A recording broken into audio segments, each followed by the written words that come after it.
বাংলাদেশ আসলে বিশ্ব রাজনীতিতে তেমন কোনো ইম্পর্টেন্ট দেশ না। এত গরিব একটা দেশকে কেউ পাত্তাই দেয় না। আপনার মনোভাব যদি এমন হয়, তাহলে আমি বলবো আপনার অনেক কিছু জানার বাকি আছে। পৃথিবীর বড় দুই শক্তি ইউএসএ এবং চায়না সবসময় বাংলাদেশের উপর তাদের একটা নিয়ন্ত্রণ চায়। এর প্রধান কারণ হলো বাংলাদেশের ভৌগোলিক অবস্থান। বাংলাদেশের জালের মতো ছড়িয়ে ছিটিয়ে আছে অসংখ্য নদ নদী। রাঙ্গামাটি, খাগড়াছড়ি, বান্দরবনে আছে পাহাড়ি অঞ্চল, আছে বিশ্বের সবচেয়ে বড় ম্যানগ্রোভ ফরেস্ট সুন্দরবন। ইভেন পৃথিবীতে 42টা দেশ আছে যারা সমুদ্র অঞ্চল ব্যবহার করতে পারে না, কিন্তু বাংলাদেশের আছে বঙ্গোপসাগর।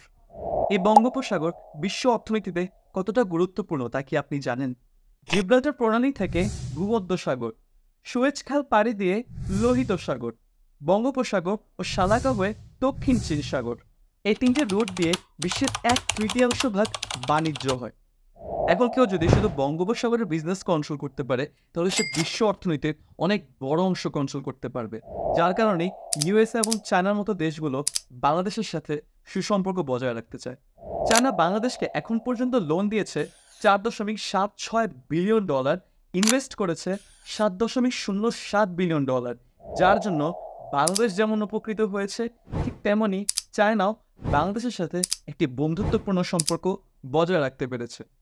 ইউএসএও বাংলাদেশের সাথে সুসম্পর্ক বজায় রাখার জন্য 1981 সালে বাংলাদেশের সাথে একটি এগ্রিমেন্ট সাইন করে, যার নাম বিআইটি, মানে বায়োলিটারাল ইনভেস্টমেন্ট ট্রিটি।